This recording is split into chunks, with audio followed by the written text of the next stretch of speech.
Good evening, witches. Hello, witches. Welcome to week 3 of the Beginner Witch series. Tonight, we're going to talk about witches' ethics, beliefs, and myths. See you in just a minute.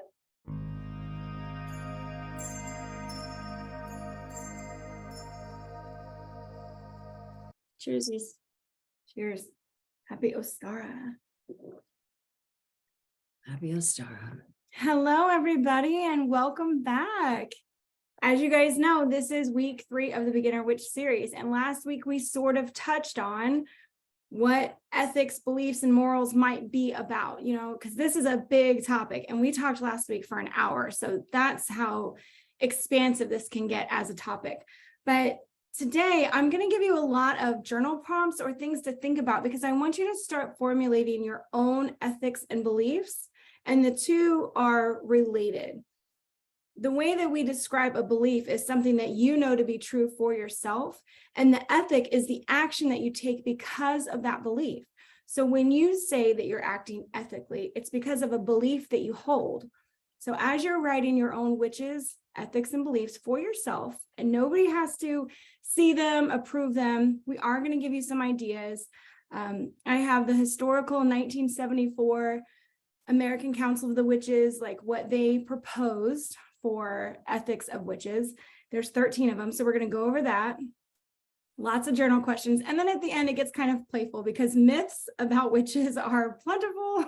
They are exaggerated. I think they're fun to play with because you can really get people believing some, for me, some really silly Hollywood stuff. So we will jump right into it. And I want to start this off by saying, like, our belief is that we are spiritual beings having a human experience. So when we think about our morals and our beliefs, that's where it comes from for us, that it's on a higher purpose plane. It's not just societal ethics. That's not where we're going. It's not like, what does our country say is right? What does a religion say is right? It's what we feel as spiritual beings is right.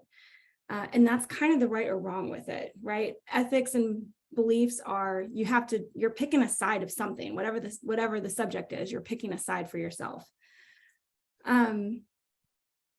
Okay. As witches, I think the one thing that we all know and why we're here is that when we sense energy, this is how we know we're energetic beings.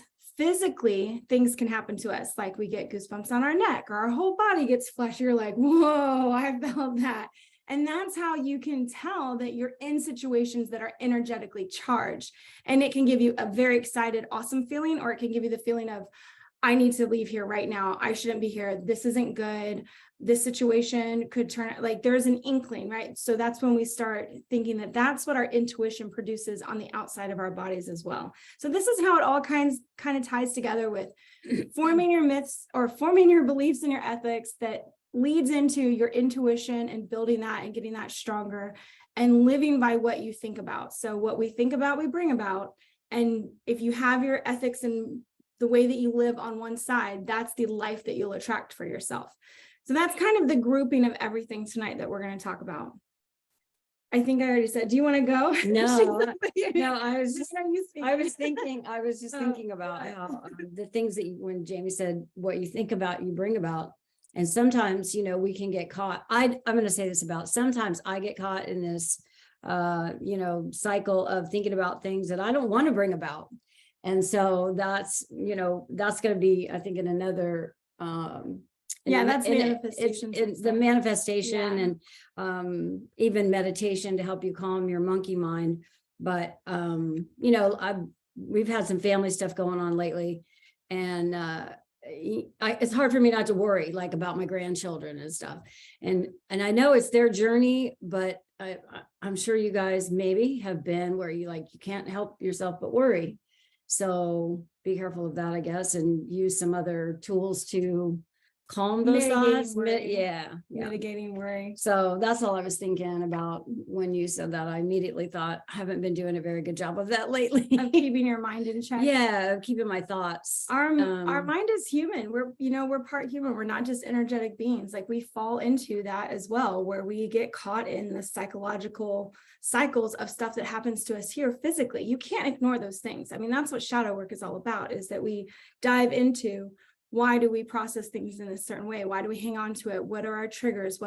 And that forms your belief as you have those experiences. So it really does, it's a circle. It all really does tie together. Well, the other thing about that same thing is if, in relation to my grandchildren, I have to believe that they're here for their own purpose, that they came here with a purpose, that they have their lessons to learn. This is part of my belief.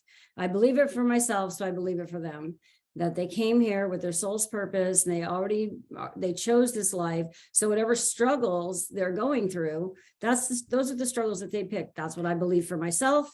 That's what I believe for other people, my kids or my grandkids and even my kids. So it's hard to accept that part, isn't it? It is hard. Our human selves want to control things so that we ensure safety and longevity. And yet we know that spiritual growth happens from challenges. And for the people that we love, we don't want to see them suffer and go through hard times. But what Jamie said to me about, what did you tell me last night about hard times? Or maybe it was this morning when you said, that's what makes us stronger. Yeah. Like I've been in some really hard situations, and what changed me was I got sick of it.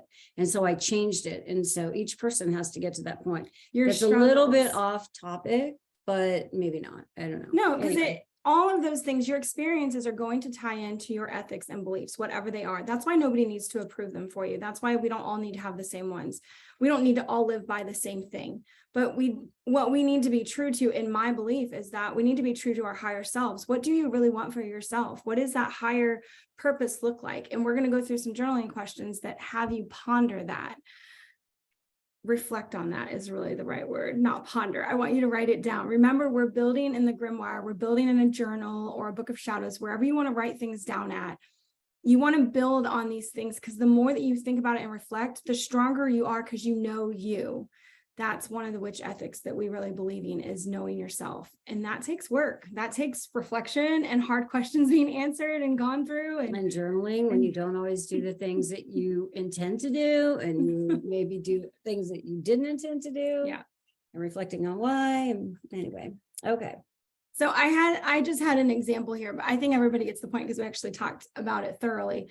But your ethics are a moral code that you live by. And by moral means physical. So we're here in the physical realm. We do need something to live by, and we can create that ourselves. The reason that I'm a witch and I'm not Wicca or Wiccan is because I don't want anybody else's rules over me. I don't want somebody to tell me, you must do this. The moment somebody says you must, I'm like, I'm out. That's it. Nope. I like freedom of choice. I want to believe what I want to believe. I don't want somebody to tell me what to believe. Hard to believe you did 7 years in the Navy, because they're always telling you what to do. That's just a job. The military was just a job. I got a lot of freedom. I traveled the world. It was not a bad gig. Yeah, but the military takes over your whole life 24/7, 365. Okay, maybe you get some, what do you call it? Leave time or something? Liberty. There you go. Liberty. Yeah. So, all right, if the moral code that we live by are our ethics, this is the actions that we take, okay? Whereas the beliefs are why you take those actions.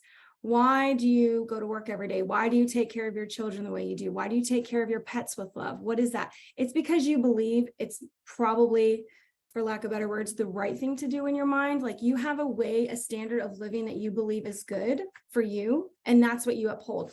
And where we run into problems in relationships, be it family, interpersonal, or at work, is that the standards by which some people live don't live up to our standards, or vice versa. We don't live up to theirs. So as this ethics and code that we start to build for ourselves comes into fruition through growth, through experiences, we start making choices like cutting people out of our lives or accepting being treated a certain way because we've never been treated better. It's all of those experiences really lend their hand. That's why we're going to ask you, and you don't have to write them all down now. You can rewatch this, or maybe I can paste them into the YouTube channel thing, so you can just copy them from there, because there's a lot of them. But this is where you can reflect over your own experiences to find out, what do you truly believe for yourself? What do you really want out of this life for yourself? Nobody else's ideas, just yours. So I'm going to let Kat, I know I've been talking, I'll let Kat read. These are the reflection questions for your grimoire, and just go as slow as you can a little bit. I don't know. Okay. It's going to be sometimes I read fast, so I'll try to slow down. I do. I'm a get it done kind of witch. Okay. Reflection questions. Yes. How would you explain right from wrong to a child? And that's important because if you can explain it to a kid, any adult should be able to get it. So that's even for yourself. If you can break it down into the simplest form, then you understand what right and wrong means to you. And that's why I put in there about a child. So anytime you want to take a really big concept and try to make it simple and get out of your own headspace, imagine trying to say this to a 7-year-old or an 8-year-old. How would you explain it? What analogies would you use? So right from wrong, everybody's got their own idea of what's right and wrong. Treat other people the way you want to be treated. Yep. That's something a child would hopefully understand, a 7 or 8-year-old. I don't know. But then you got to break that down more. You got to be like, well, why? You got to answer that. Kids are why, right? They are why. They're always why. Why. Okay. What beliefs do you have about good and bad behaviors for yourself and for others? That's right. So this is, where are your boundary lines? This is getting a little bit into shadow work, but where is the acceptable behavior in your life and where is it like over? So if somebody lies to you once, that's okay. People make mistakes. If somebody lies to you twice, okay, I should not be friends with this person. If somebody is lying to you constantly and you're just like, whatever, this is what they do, I accept this. Everybody has their own lines of what's acceptable behavior. This is about to get really interesting, you guys, because this is the first time we've put the questions like this. I don't often talk about masculine and feminine energy, so get ready for this. Okay. What value do you place on masculine energy and feminine energy? And you need to find a definition for that even within yourself. And because there is that, I think of masculine and feminine as basically a yes or no. It's an either or, right? So here's the next question that we created, which I've never asked before, not even of myself. Where can you find non-binary energy in your life? And what would non-binary energy be? If we have placed masculine and feminine on a spectrum, what is the in-between? And that's where I say non-binary energy. Is universal energy masculine or feminine? Does it mean positive or negative for you? Is it just flow or no flow? And then there's the spectrum of it. There's a little bit of flow. There's a lot. There's heavy stuff coming in. There's a lot of energy. Figuring out what you feel around those things, those ideas, helps you form your beliefs. And also you can think like a scale of 1 to 10 instead of this or that. So right. Because like a range. If you think about masculine or feminine, like it kind of, in some paths, they really want you to look at it in those two ways. It's either this or it's that. When we name our elements, when we name our directions, when we name certain herbs, they all assign these things. But what if it's not either? That's something for you to ponder, ask yourself, write about, reflect on.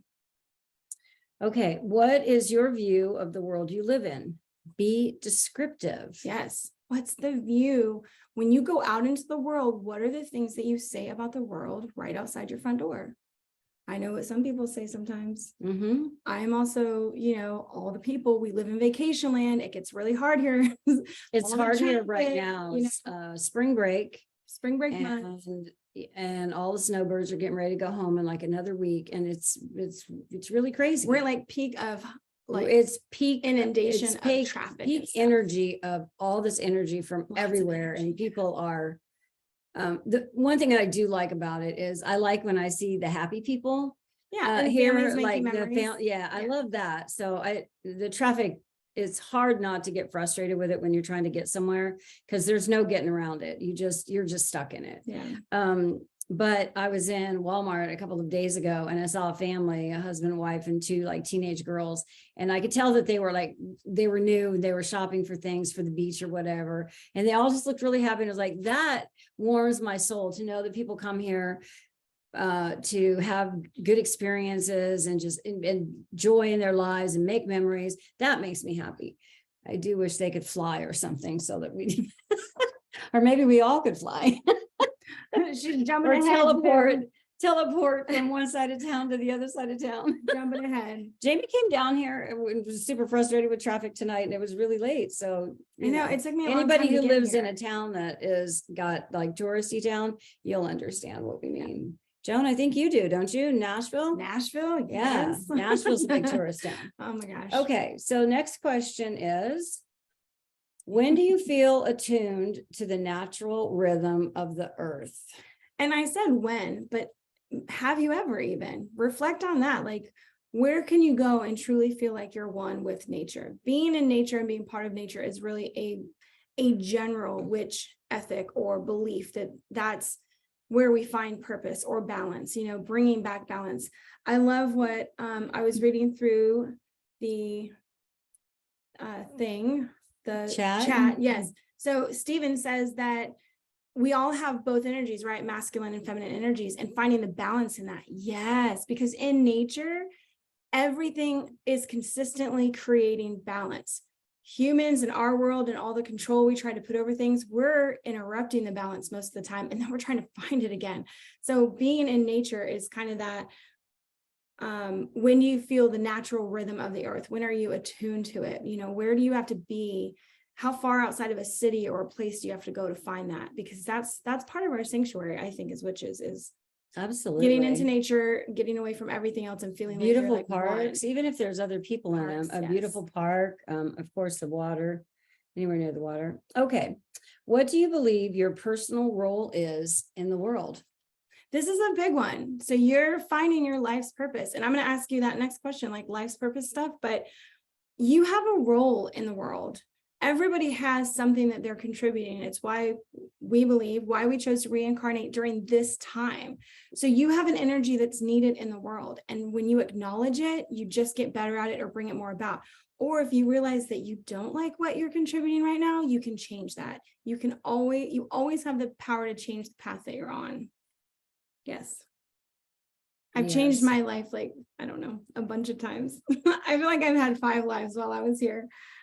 Being military, civilian, college student, like being a mom. It's all these different roles that we play, right? So you constantly change your path, always pivoting and seeing where you are more likely to grow, or maybe where you're more needed, or where you feel like you have more purpose and that you can offer more to others. I think being of service is also a witch thing. We generally want to help and bring things into balance for ourselves and others. Okay. Do you want me to? You can keep going. Yep. Keep going. Okay. Yep. So this is where you explore your own beliefs. You do this by looking at what you do every day, the choices you make, and why you make them. Yeah. This will change over time. Very important key concept. Remember that everything that you're doing right now is just right now. You're supposed to change. So not staying the same is kind of the goal, because that's what growth looks like, is not staying the same after time. And then I think we already said your beliefs will form your ethics. Beliefs form ethics. Yes. Okay. As we choose our path of beliefs and what we ethically act on, please remember, each of us can only do what we can do. We can get involved or open ourselves up to big picture stuff. Or when we get involved and open ourselves to big picture stuff, it can be overwhelming and even depressing knowing we can't save everything or everyone. I feel this way about animals. It makes me so sad to see abused animals. And it makes me cry. I mean, I see things on Facebook about an abused dog and I cry. I feel like I know that dog and it's personal. She knows that energy of a love of a dog. Yeah, and it makes me so sad that it's terrible. But so as we tap into knowing ourselves and our purpose, remember that, because I've met witches that really have a hard time realizing that they can't have as big of an effect right away as they want to. And I try to like pull them back a little bit. I'm like, that's okay. Make a change in your neighborhood, start in your city, start somewhere small, start in your family, do what you can, and find gratitude, or like, I don't know, sanity within that, because we can't, as one person, we're just not meant to change everything by ourselves. We're meant to do small deeds as a group all together that makes that big effect. That's what I believe. It's all of us working together, doing all of our little deeds separate from each other that ends up pushing the world into a better situation. Okay. Beliefs about yourself are a choice. Yes. That sounds really easy to say, but your beliefs say about that yourself, again. Your beliefs about yourself are a choice. Yep. If I told you guys right now that I believe I am ugly, that's a belief I could hold about myself, but I could have 100 people say, what? No. But because the belief is a choice. It's something that I choose to believe, and things outside of myself, it takes a long time, or it's hard for other people to change your belief. You have to want to change that belief. So that's where affirmations will come in. If you want to change your beliefs, start using affirmations. Believing you're stupid or smart, believing you're better than others or less than, Right. believing you're entitled to something versus not, Mm-hmm. believing that someone wronged you, whichever version of yourself you believe, it is so. It is so. It is so. This goes back to what we think about, we bring about. You know, if you believe that you're ugly and fat, like I know some people say about themselves, you're going to continue to feel that way. You're going to continue to think that you're portrayed that way, that other people think that of you because you're holding that belief so close to yourself. You have to, the affirmations is something that I know can really help, but this starts the shadow work stuff, guys. And you can change what you think about yourself, because 4 years ago, I don't think about myself the way that I do now personally. So when she started her witch journey. Yeah, I had a lot of negativity surrounding me. So and that was just from my experiences and life shit, you know, that happens. And it's crappy. And, you know, if you can't sort through it, or I couldn't sort through it and make sense of it, it's just like sort of a shutting down or building a wall and you know, shutting everything off or shutting everyone off. But here's a good example of well, I wanted to say one thing about that. She also didn't have anybody around her that stopped her from saying these things about herself, or when she voiced them, everybody thought that was really normal language. It took her getting out of a place where her reaction is something to be like, oh God, I'm so dumb. Like, you know, you say that in sarcasm, but then you say that so much, you believe you're it, attracting it, and then you really don't feel confident. And nobody within her circle was like, no, you're not. Hey, and I'm not. That. I'm not. actually not. I'm extremely intelligent woman right here. So as an example of, if anybody knows the movie Shallow Hal, you remember that he believed, if you remember that movie, he saw Gwyneth Paltrow as this really beautiful woman, and that's what he believed she was. She was a beautiful woman. She was just very heavy. And but he had did anybody see that movie? I didn't see any heads. Tony Robbins was in it. Tony Robbins, yeah. So it's Jack Black. That's about that's, if you ever see that movie, you'll see that's a good example of what you believe is your reality, is your reality. You create your reality with that. And he, once he, you know, it was kind of like a hypnotized thing. And once he came out of it, he's like, I want to go back. Put me back. I don't need the truth of what everybody else sees. I want to see what I want to see. It was better for him to have his own beliefs and not listen to everybody than to let the whole world tell him what they see. And then he's like, oh, wait, so I don't like that. Well, and the real lesson in there came for him is when he saw what Gwyneth Paltrow really was. He listened to his friends, is like, oh my God, you know, you can't be with her. She's gross or whatever. I don't remember what she said. I don't know. Yeah. They like, you know, he broke her heart because he listened to the outside world. Listened to the outside world. Yeah. Instead of what he believes. So, okay. 1974 Council of American Witches. Do you want to do this? I am. I'm going to do this part, you guys, because I've never put this information out online before, only because this doesn't exist any longer. But the Wiccan religion did not get approved until 1986 as a religion. But before that, there were independent witches working together, going to Congress and trying to figure out how to get witches recognized as a religion. And they had to band together under a name of something. And Wicca was that, because it had been in the US since like the 30s. And, you know, Gerald Gardner, I want to say he died in the 70s. He might've died in the 80s.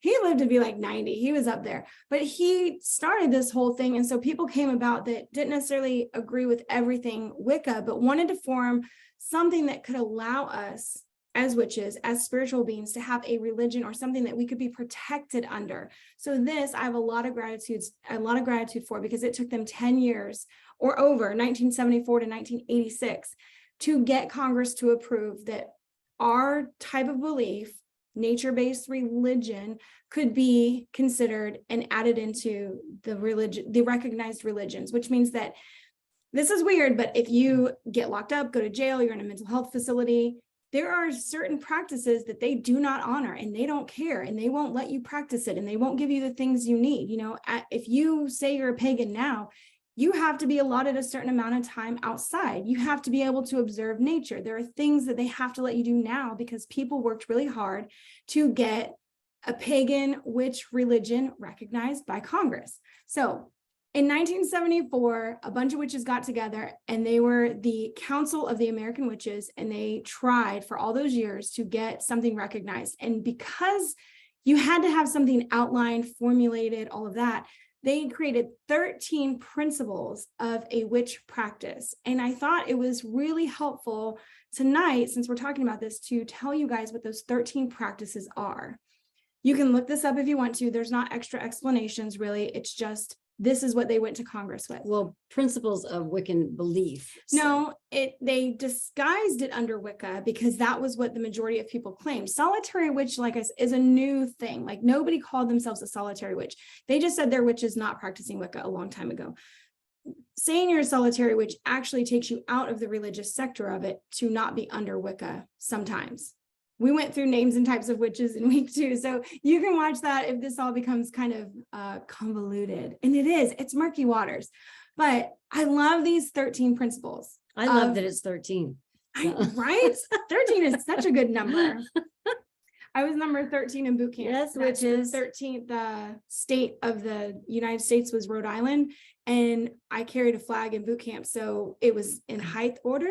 So I was the 13th tallest from the shortest person in boot camp, if you can imagine. There's like 150 of us, 80 girls and 80 boys. So yes, number 13 for me is very lucky. I love that number.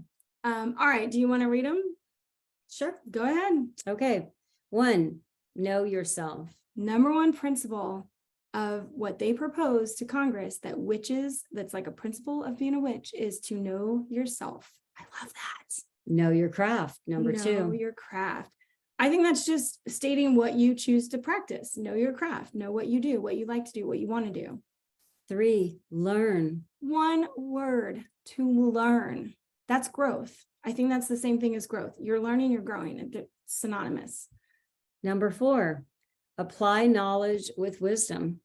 To apply knowledge with wisdom means that you practice over and over again, because with knowledge, you practice something, you get wisdom. You practice the knowledge again, you get more wisdom. It's a circle. I say that a lot. It's a circle. There's so many circles. Number 5, achieve balance. In speaking about the masculine and feminine energies, what are we looking for? We're looking to create balance, just like nature creates. Number 6, keep your words in good order. This is where we are choosing this word good. What is good order? Who gets to define that? It's very open, but this would lead more towards that religious thing, because somewhere in there, they're going to write in, what does good mean? Where's that limit? Where's that line? That's what we're asking you guys to do for yourselves. What's good for you? What's the good line limit? What's the not good? And now, number 7, keep your thoughts in good order. So we've got keep your words in good order, keep your thoughts in good order. I think that just ties into no harm. That's what I think, because that was the Wiccan read that they had, which at the end of it is, do what you will, harm none. So, all right. Number 8, celebrate life. Is that not like fantastic? Celebrate life. I love that. Every day, a celebration of life. Number 9, attune with the cycles of the earth. And this is where we start getting into what does it look like to practice as a witch. This is where we get our rights to do things when we are held or where whatever's going on. This is what we are legally allowed to do. And that's what makes it legal, because they submitted it. Number 10, breathe and eat correctly. Here's that word, correctly. In whose eyes is correct? I don't consume meat. Does that mean I'm eating correctly? And some people would be like, no, that's crazy. So correctly is, what would you say, subjective? Yes, or Yes. Open to interpretation. Open to yeah. interpretation. Correctly for one Correctly, person good. might be different for someone else. That's right. Number 11, exercise the body. Now, this principle comes because we are full of energy. And when we sit stagnant, energy builds up. And this is where we can create, clogs in our auras and stuff. That's what we believe as far as energetic beings. We need to move. We need to get flow going. So exercise the body. Number 12, meditate. Take care of the mind. Quiet the monkey Quiet chatter. the monkey chatter. The monkey chatter, yes. And finally, number 13, honor the God goddess and honor the goddess and God. Yeah, they do put goddess first, which, thank you. But to honor Which the goddess and God, and which God? they are, you get to choose deities, names, whatever you want. But this is, again, looking at the balance and acknowledging passivity and then forward action. Feminine energy is associated with that passivity, emotional, the water signs, whereas the masculine energy is all about action and go forth and stand up and be strong. And it's acknowledgement to the spectrum of energies that we can find ourselves in. That's what I think. But, how many of those would I not necessarily allow to apply to myself? It would be like the good order ones, correctly ones, and then the God and goddess, because I don't have deities that I associate with my practice. I just, universal energy is all I say, like all of that's encompassed in it. So I feel pretty good about just calling it that. So that's the 13 principles that in 1974, these witches stood up to Congress and said, here's our beliefs. We want to be recognized. We want to be able to practice. We want the rights of other people that other people have, not other people. Religion that other religions have. Practices have, and it had to be considered a religion in order to be protected by federal and state. Okay, so this is a great jumping off point to get you started on writing your own beliefs and ethical way that you want to live. Do you want to do the journaling prompts? So the journaling prompts. This is where I said, this is a big, heavy question. You don't have to answer it all at once and expect it to change over time as you do your research. But what do you believe the purpose of life is? Why are we incarnate? Why did we put energy into a body and come here to have all these experiences? You can focus on all of the really negative stuff that happens to us, all the bad, all the dying, all the everything. Or you can focus on how do we change things? Are we elevating the planet? Are we doing something that's creating this bigger picture stuff? But you figuring out what you think the purpose of life is for you right now, because this can change later, and it usually does, is a really good journaling prompt to get you started on your ethics, your morals, your beliefs. Like where do you find yourself? The second one is, what can you do to live as your highest self each day? And that can start with really small habits to be your highest self. Maybe you want to bring in more kindness. Maybe you realize that a lot of negativity floats through your mind on the day-to-day. To live as your highest self, to get one step closer to that, you decide that every day you will give a total stranger a compliment, whatever it is. I like your shoes. I like your hat. You have a nice smile. Doesn't matter.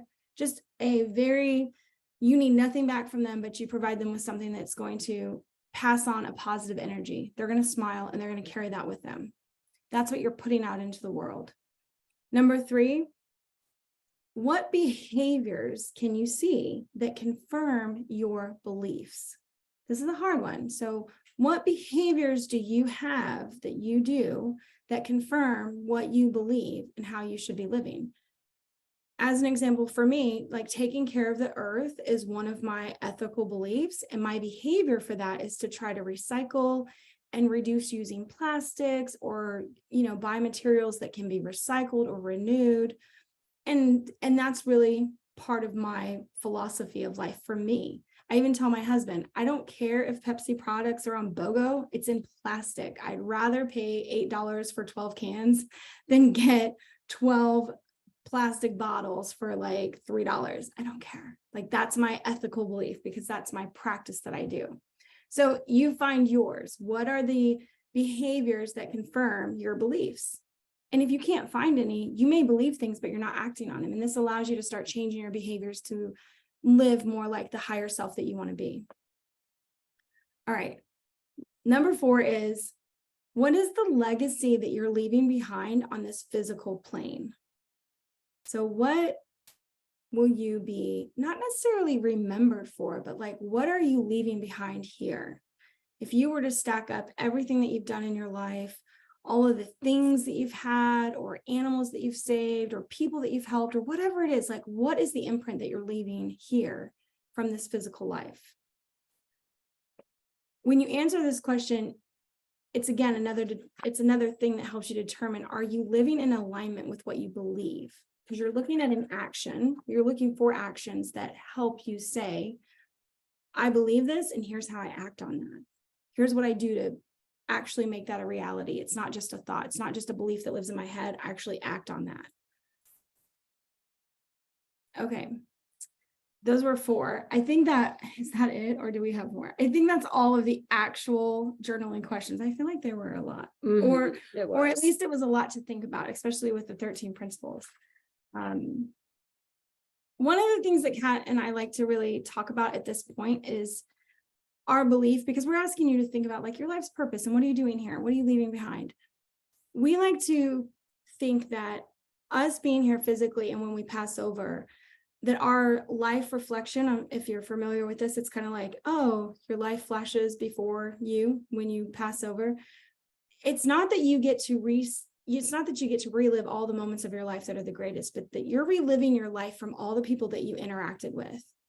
Because this will give you a new perspective on how you treat people or what you do in your daily life.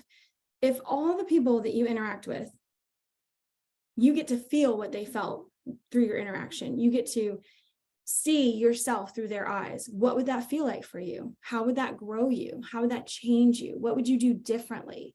That kind of sends us out into the world going, okay, when I pass over, I might really want to experience a lot of highs, a lot of like good times, a lot of laughs, a lot of smiles.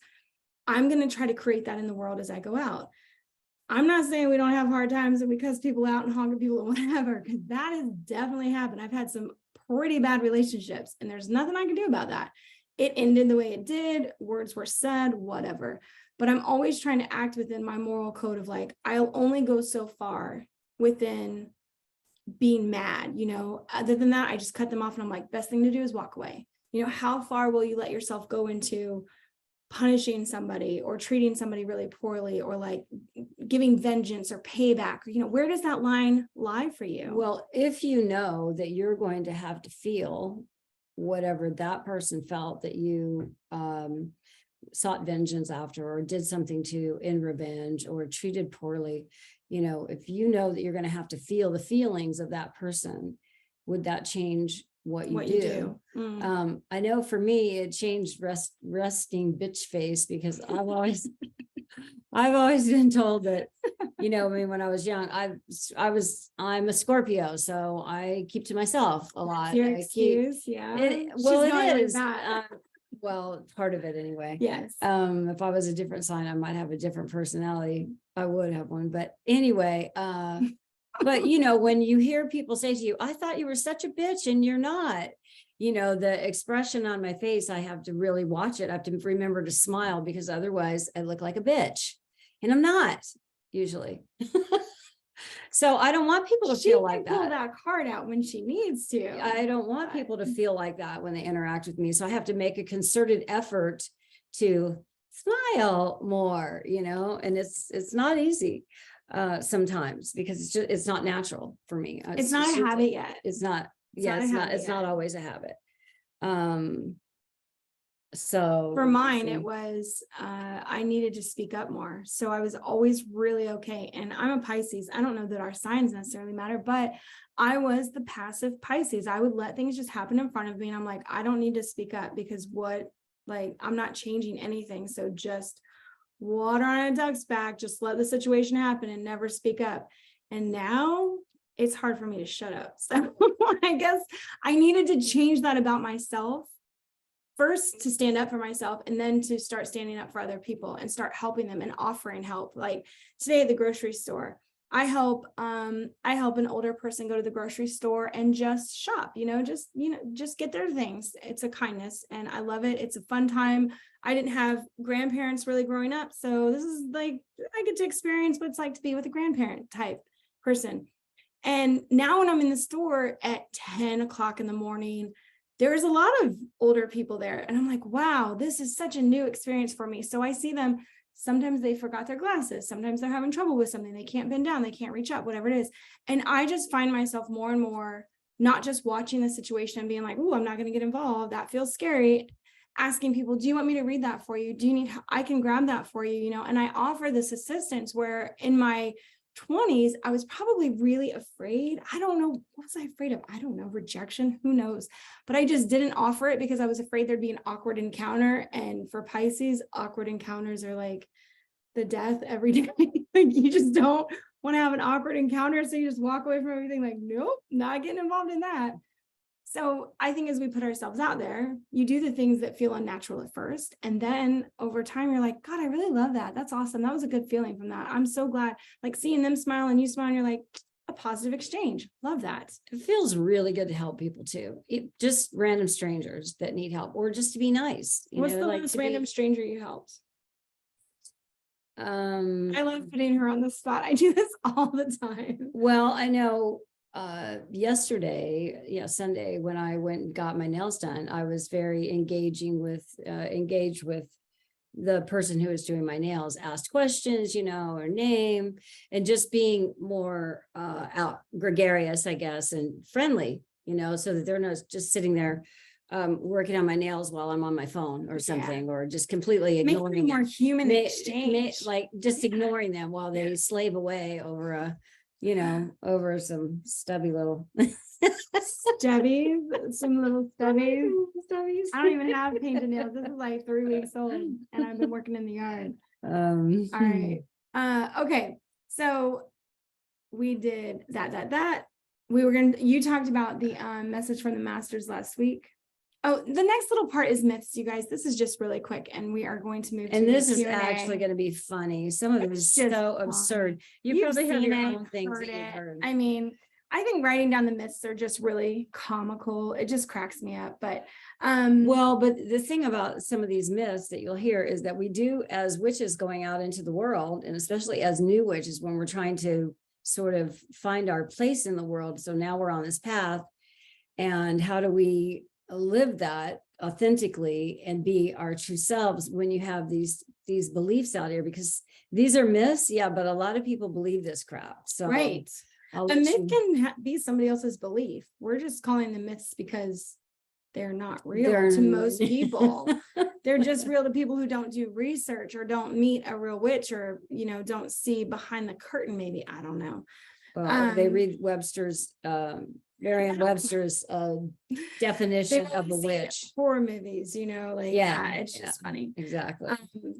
So myths are born in movies and literature. The historical accounts can also have some of the myths because, the victor of whatever writes the history books. I have a really good example of this, you guys. I lived in Japan for 4 years. Okay. If you remember the movie Pearl Harbor, I can't even think of all of the people in the movie now, but it was that very famous song by Faith Hill, like, nope, not My Heart Will Go On. That's Titanic. What was that damn song? I don't know. Anyways, it was everywhere. It's just like a super big love ballad. Anyways, the movie Pearl Harbor. So that came out while I was in Japan. And I found it so interesting that many of the young Japanese people that I hung out with were very upset by that movie. And so finally I asked them, I was like, why does that make you upset? They're going, because it's a lie. I go, whoa, wait, what? Sorry, excuse me.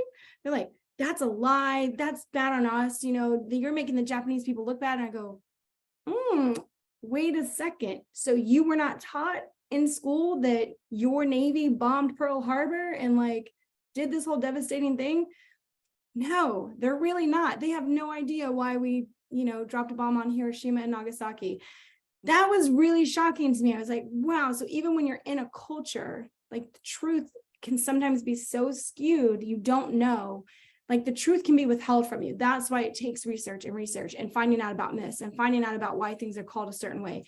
And another example of that is last week we talked about the hedge witch. Okay, so I've heard many times on social media that the hedge witch is like an astral projection kind of thing. We had a comment on the YouTube channel for the video, and I was like, great. Who did you learn this from? Where is I would just like a resource of that, because I have books on hedge witch and none of them talk about practicing astral projection. I just would like to know the origin. And since I can't find one, I don't teach that. I teach hedge witch is the person who lived at the outside of town. So creating these conversations and getting things out in the public, getting all the information, is so important during our journey.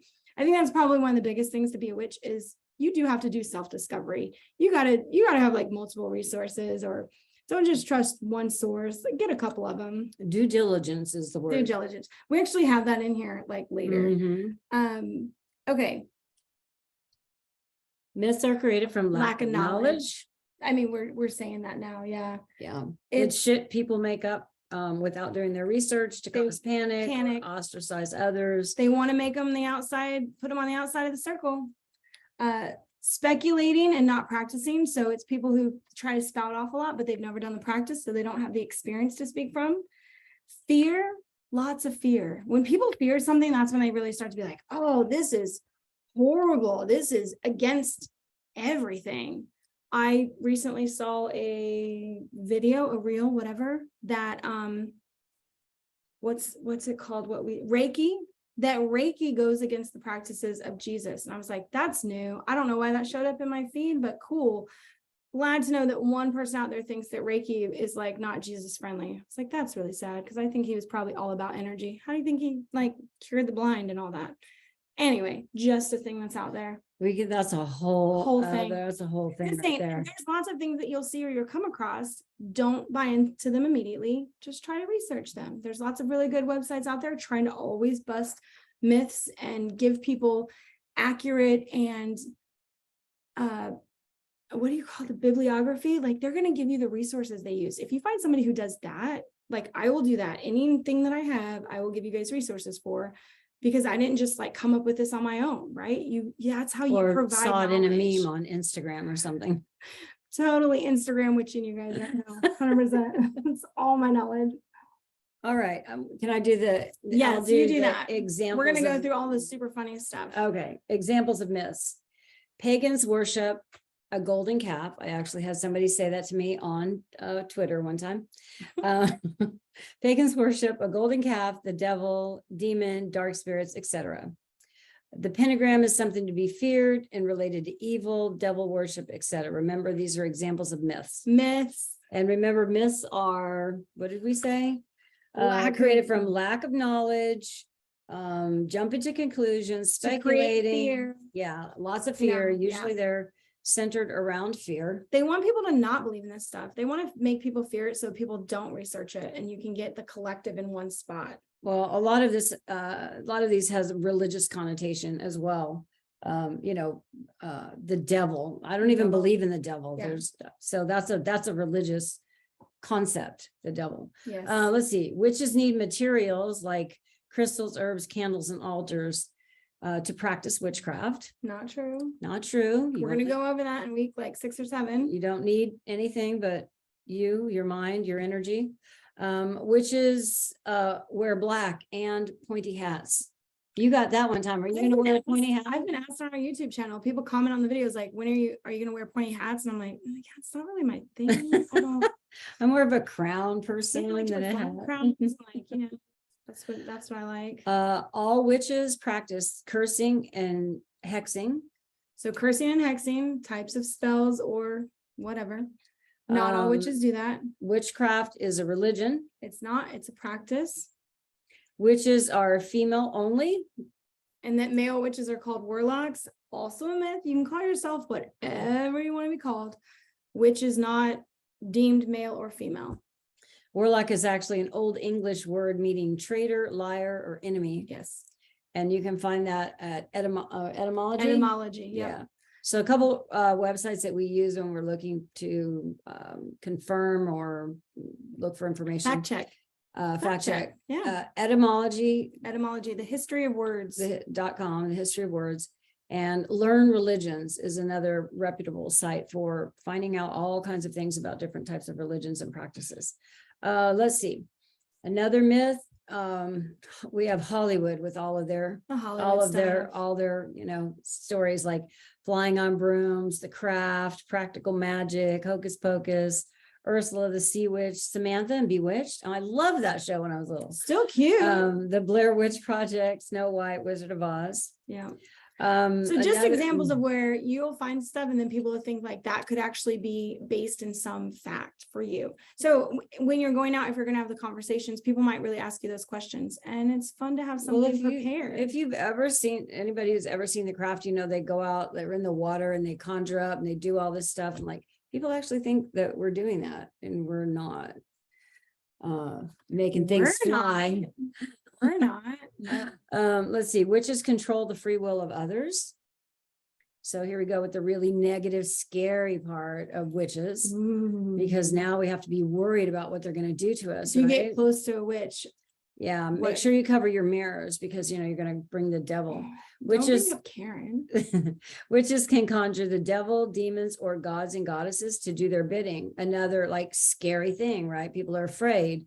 So they come up with these ideas that somebody else is going to be able to control them.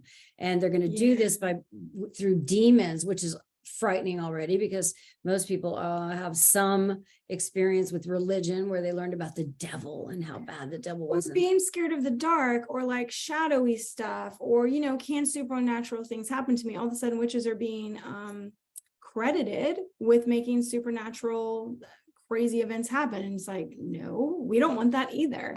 Most of us, I would say, generally speaking. Again, we're mostly speaking for us. And then the horned god and the devil are the same character. Yes, the horned god, the green man, not the same. So, All right. So again, we mentioned due diligence. due diligence. Research is your due diligence when you get into witchcraft. It is a revived practice where everybody is making up what they want as they go. Yes. Only, this is so key. yeah. I mean, repeat that. This is a revived practice. This is not something that we have ancient writings on truly. We have speculation at best. The thing that we know is that they honored the earth's seasons and all that comes with that. And a lot of the New Age practices are built off of acknowledging what is happening with our earth as it revolves around the sun and the seasons and the tilt and everything that goes on. That's the basis of it. And then learning to use the energies that flow in and out of our world.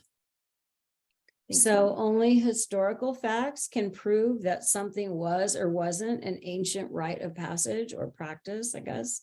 Even the Bible over time was altered by multiple people. So when we talk about ancient writings, you even have to imagine that those were controlled by somebody who wanted to possibly control somebody who had, it was not like, let's make sure we have everybody's best interest at heart for the next 1 million years. No, it was, how do we deal with our population right now? What do we need to say in order to get everybody to act accordingly? This was about controlling people and getting people to act in a way that was good for the community. That's the rulers, the historical stuff as you find that. So making people afraid of natural healers and making science something that was vilified for a long time. The guy who discovered that the universe and the earth are not flat and that nothing revolves around the earth, he was, you can't use the word crucified because he was persecuted. He was killed publicly in a square. Oh, yeah. He was executed. He was executed for his beliefs and trying to prove something that was scientific, and has since been redeemed. But it's things like that happen where. But he was dead, so it didn't really help him. No, right? It does not help. I guess no, poor him. But he has statues all over for him now, and things named after him. But it's as we move through things where we're believers early, and there are people who are not believers yet. Like, we use these things that we know are part of the energetic world that other people just don't sense yet. I've met people who just have not an inkling of sensing for energy whatsoever. It shocks me. I feel like everybody should have something that, like, you can feel a situation out. You can walk into a room and feel the energy of it. It's just so innate to me that when I meet people who don't have that at all, I'm like, wow, now I guess I get it. Now I guess I get what the general population would have been like 400 years ago, when you had somebody who could sense things and all these people who couldn't, and we seemed crazy. We weren't wrong, but we seemed crazy. And I was like, okay, well, I guess I kind of understand that a little more, but there's more and more of us being awakened into understanding energy and like feeling it. And it's the time. And so this is a really good time. So now that we've talked about all this crazy stuff that's out there, and crazy, I mean, they're not killing witches or people who have different beliefs and in anymore, the countries maybe, but not here, not not that we know of or read, whatever.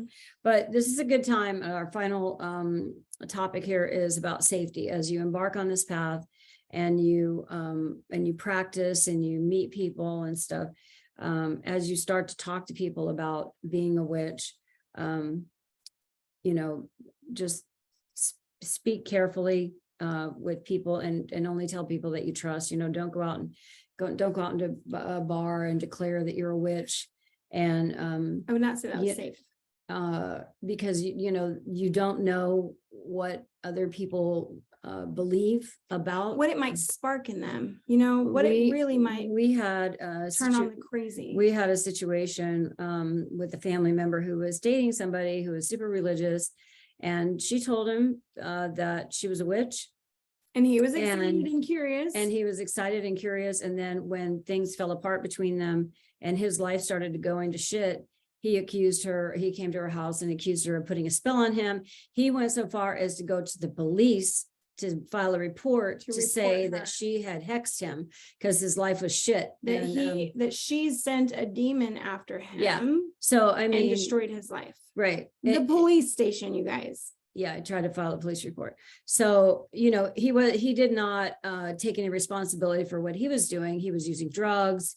He was, he was a 35-year-old man living at home with his parents on meth or whatever he was on. So no responsibility for what I'm doing, but my life is shit and you're a witch and I know you. So you must have put a spell on me because it must be your fault. Yeah, it's your fault. So just, as you embark down this path, just be careful. I know Jamie's at the point now after more than 25 years of being a witch that she but I have a safe home.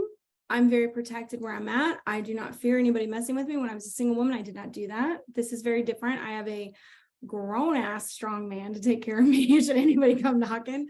So I'm not alone like I used to be. So that's where my confidence more comes in, is that I don't think people will seek me out maliciously. And I've never been one to like put bumper stickers on my car about what I believe in or anything like that. No. So I keep it to myself.